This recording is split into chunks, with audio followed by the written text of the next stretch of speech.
Welcome home, brave heroes. It's been a while since we had an old vintage board game. I just checked the back of the box. This is from 2002. Retro. We'll call this retro board game here on the channel.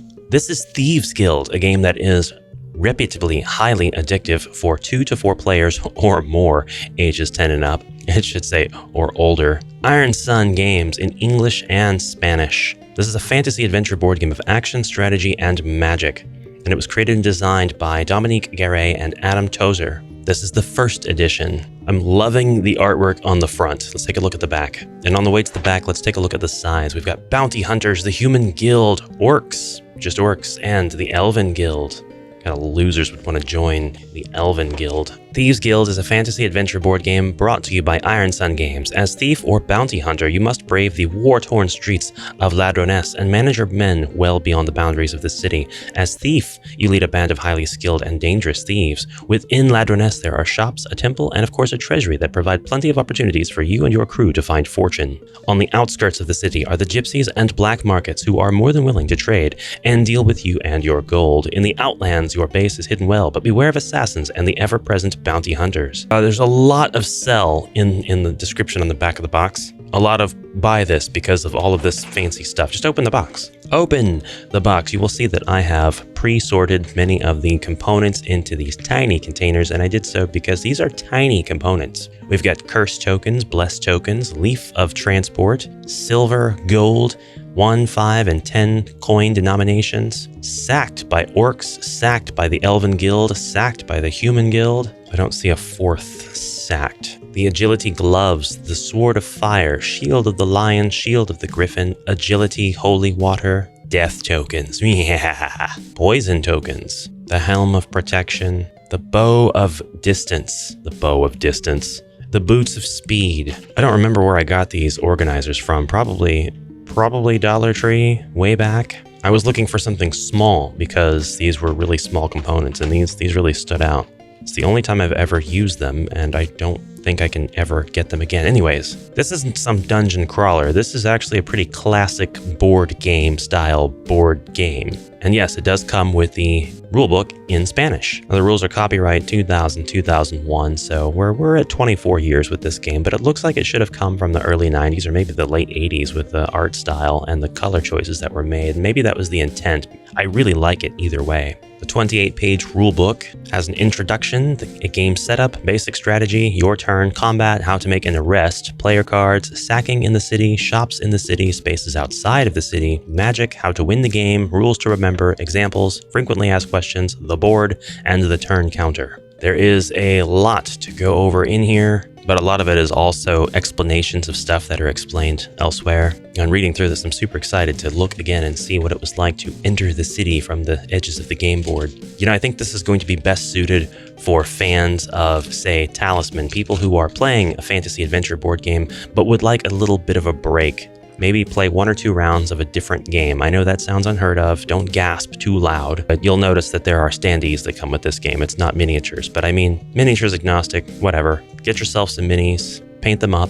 We've got 6 purples, we've got 4 reds, 4 greens, and 4 yellows. I guess the purples are supposed to be blue, actually. Okay, we have these guild boards. There are 3 guilds in the city. We have orcs. Each one has a name, a combat score, an agility score, magic, whether they're blessed or cursed, amount of coins, lives, and items. And now the shapes of the tokens start to make sense because you see that some of them are like half size, or I guess normal size, and some of them are double that size. So your items and such can go into these spaces, and if they're extra tall, they'll take up more than one space. Your coins will fit here. I don't know if you're going to be laying them out singularly or like double, or if there's a space restriction, or if you just have to pile them up and just not get them encroached. We have Doom, Jag, Craze, and Tusk for the orcs. For the humans, we have Don Juan, we have Adrock, we have Jombler, and we have Canute. They really phoned in the names, except this guy. This is mean territory. I'm the Jombler. Again, with combat and agility scores, this time much easier to read. I like that they do have different fonts for the different guilds, though. Finally, we have the Elven Guild. This is Jamar, Azier, Izel, and Robin. These are some of the strangest elves I've ever seen. I think that they're just humans. and they're cosplaying as elves, which is probably like one of the worst things that you could do. I mean, you're already a human. Why would you choose to be an elf if you can be human? Yeah, that's right. I'm still hating on elves. What you gonna do about it? Inside the box, we have the Ladroness Gazette, and I have to say, this is without a doubt, hands down, one of the most awesome things you could possibly include with a board game. It's one of the most out of left field things you would never ever expect to get a very authentic newspaper addition to your board game. I mean, this never happens. I've never seen this. I've seen like, oh, that's got a smell. It's got like, hold on. It's not a bad smell. It's kind of a manufacturing type of smell. Very strange. But anyways, yeah, you'll see stuff that's like newspaper-like or something that's supposed to stand in for a gazette or a gazetteer or whatever, something like that. This is legitimately newspaper paper, though. This is just straight up from the kid on the corner shouting extra, extra. You even got an index, which is true to form. I mean, you do have the headlines on page 1, page 2 to 3, latest stories and news from the city of Ladroness, page 4, information about this awesome and exciting new board game. Oh, there's a typo. This awesome and exting new board game. And the staff writer, who is Isel Rivas Sanchez. This is an advertisement for Thieves Guild. It is a new fantasy adventure board game. The stories provide some insight to the game. Enjoy and come visit us on the web. Yeah, really good idea, guys. Whoever this was that got this green lit. Good idea. Very cool. We have some wanteds in here. Cleric's Temple, unsafe for children. Thought we always knew that. Treasury sacked. Greenskins being used here as a name for the orcs, no doubt. Except the orcs don't really have like green skin on their guild card. Could be a slur for the elves. Bounty hunters save the day. Orc grave mound. Obituaries for Pedo Jones, who was executed. My God. Joe Blow, so-and-so, Anobody, and Beggar Number 1, who died of natural causes. You guys have... Did you have to do this? Ladroness Coop. The market, bakery, and a handful of other Ladroness establishments have formed what they are referring to as a protective co-op. I said coop, but the bounty hunters have their hands full. I'm just doing my part to help solve the problem, stated Pops, owner of the Orange Pony Inn and chairman of the COOP. There's the quotation mark. It's there. The font makes it look weird. So you've got your local blacksmith, Linda, the owner of Alvin Honey Bakery. Wizard zaps thief. There's a witch named Mikita outside the city walls. Elven acrobats missing. This is just a great touch, and it even has a full color spread on the back with the Thieves Guild advertisement in full effect. I want to keep that safe forever. And in doing so, we must throw everything off this table. We'll get through this storm. Open up the board, and it is a thick board indeed. They just don't make them like they used to. It is a great size. This is kind of where all of the budget went. I mean, I can't complain about the other components here at all. They're fine. But this is the meat and potatoes of this whole experience right here. You have spaces that go around the edge of the board, which are referred to as outside the city, and then you have the board itself, which has spaces on it very much akin to dungeon crawling. You could probably more equate this to like Clue, though, than a proper dungeon crawl, because this is the city. This is inside the city. These are spaces that represent inside the city, the streets, the alleyways between the buildings. And you have different buildings like the treasury, the temple, the market. Not only are they artfully illustrated onto the board, but they have green spaces on, near, or around each one that kind of tell you, I believe, where your entry and exit points are. So I really want to give you a better look at this. You have the inn, the temple, the treasury, the market, the fortress, the capital, the wizard, the blacksmith, and the tavern. All right, and then the spaces around the board are going to be a little bit trickier. This is where you enter Ladroness.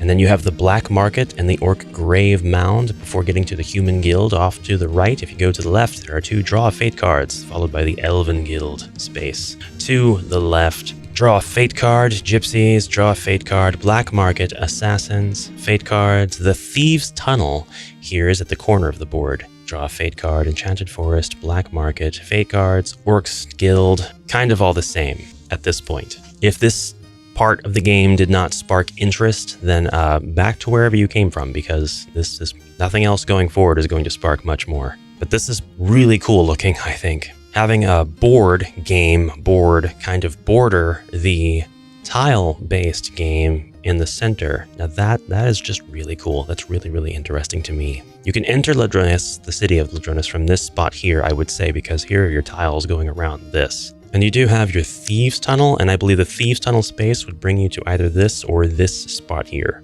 if I'm not mistaken. Now, I did take out the standees. I did not go over the standees, but we do have pretty much the same characters that were illustrated on the guild boards.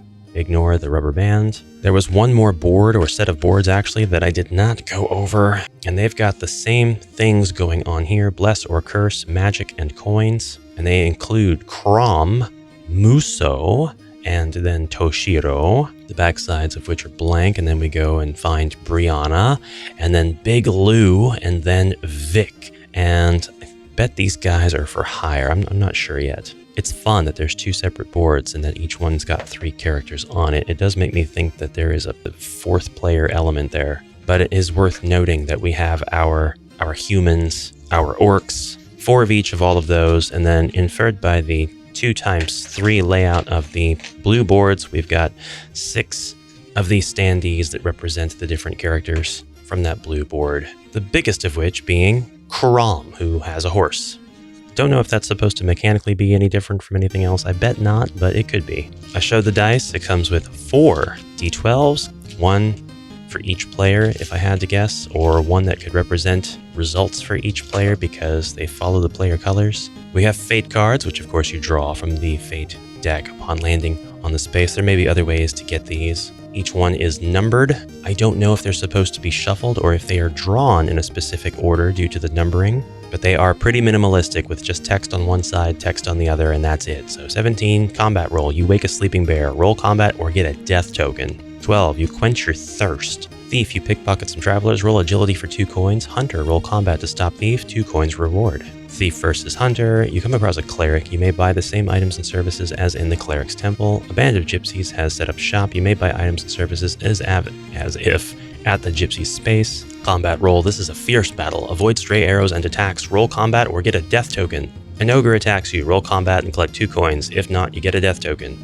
And it just kind of goes on like that. You drink some milk from a cow. That's the winner here. That's the best card in the entire deck. You drink some milk from a cow. Is it a good Is it a bad I don't know. We'll never know. We have cards for the black market next. Again, pretty well unadorned, but we do have some iconography here, a little bit of art on them. So for 5 coins, gold, 4 coins silver, 3 coins poison. Maybe these are things that you can sell back to the black market. It looks like the exchange rates are different. Sometimes gold is worth 5 coins, sometimes 3 coins. And I did read in the book that one of the ways to make money in this game is to buy low and sell high. So there's that. It looks like the black market just deals in gold, silver, and poison, and the prices fluctuate all the time. We have 3 Assassin's cards, and I don't know what they mean without referring to the book, but we have art on these. We have the Ninja with a combat of 5 and a cost of 5, the Executioner with a combat of 6 and a cost of 4, and then the Enchantress with a combat of 7 and a cost of 3. That seems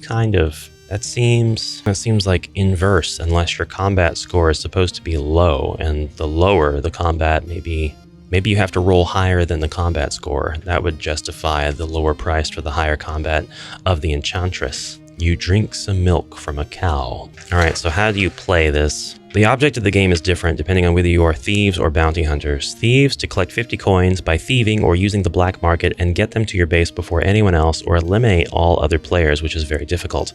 Or the bounty hunters to arrest your set number of thieves, depending on how many players are in the game, or collect 100 coins before thieves get their 50 coins to base, or eliminate all other players. Again, very difficult. There are 3 Thieves Guilds in the game. Each guild is played by 1 player and is made up of 4 characters. The 3 guilds are humans, elves, and orcs. We've seen the Thieves Guilds. These are the bounty hunters. So this is the 4th player playing all the bounty hunters. So that explains everything. Humans have good agility and combat ratings. So what are you calling a good combat rating? Combat 6, 6, 8, and 5. Elves have the best overall agility and the lesser combat ratings. Combat 7, 7, 8, and 7. Okay, so since they said the elves have the lesser combat ratings and the numbers are high, I'm guessing you do have to roll below that number when you were trying to fight them or fight with them or whatever. Orcs have the best overall combat and lesser agility. Orcs are more of the bandit type. Orcs visit the Grave Mound to be healed 4 times per game. The Elves visit the Enchanted Forest to acquire 4 free magic items per game. And the Humans may land on the space of the Witch to acquire 4 free magic items per game. The Bounty Hunters are a rugged band of warriors that have been hired to protect the city. They have excellent combat scores and are experienced mercenaries. Led by the horse-riding Knight Marshal, their task is to lock up thieves in the fortress. There are a maximum of 6 characters that you get to play. Oh, and they don't talk about them. All the tokens should be in their corresponding bin in the master tray. Each player gets 1 die. Then, shuffle the fate cards and place them face down where everyone can reach them. Shuffle the black market cards and place 1 face down by each black market space on the board. There are 4. Set the remaining cards aside. Choose your team, human, elf, orc, or bounty hunters, and grab your player card. Here you will keep track of each of your characters. Grab your 4 character stands. For thieves, bounty hunters get 3 for 2 players, 5 for 3 players, and 6 in a 4-player game. So if you are playing as thieves, you get all 4 of your character stands. You take all 4 of your characters into battle, into game, into play. But you don't get to play all of your bounty hunters if you choose this team. In a 2-player game, you just get 2 bounty hunters. Just kidding, 3 bounty hunters. I just read that. In a 2-player game, if you're going to be bounty hunters, you get 3 because they do have an advantage on their scores. Place your characters at your base. Thieves' base are on the corners of the board, and bounty hunters begin in the fortress in the city. Bounty hunters begin here, and there's a little police symbol to sort of remind you. Thieves get 6 coins to hand out to their characters. Place them on your player card where it says coins. If the Human Guild is playing, place 1 Bless, 1 Agility Dust, 1 Holy Water, and 1 Leaf of Transport token on the Witch space.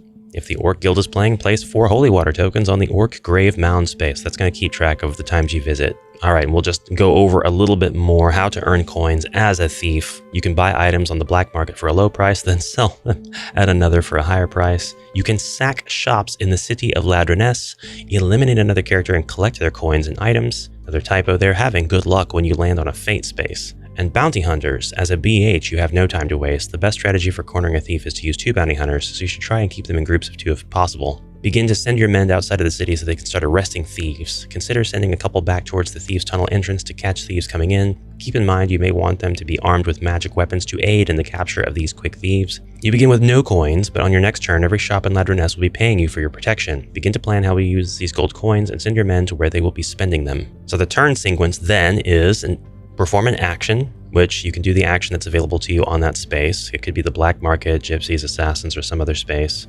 You may also trade items or deal with other characters in your space. Bounty hunters collect coins. Then you can move. It's done one of 2 ways. If you're outside of the city, you roll 1 die. You may move up to the number of spaces that you rolled or not move at all. The Knight Marshal, the leader of the bounty hunters, may move up to 7 spaces in the city and adds a +3 to his die roll outside of the city because he is on horseback. In the city, all characters move 0 to 4 spaces otherwise. Then action, do the action that is available to you on that space. If you have moved onto a fate space, this is the time to draw a fate card. Then finally, combat or sacking. These are done after all your characters are done with steps 1 through 3. You then begin with your number 1 character. So the simplified turn sequence will look something like perform an action on the space that you're on. Perform an action on the space that you're on.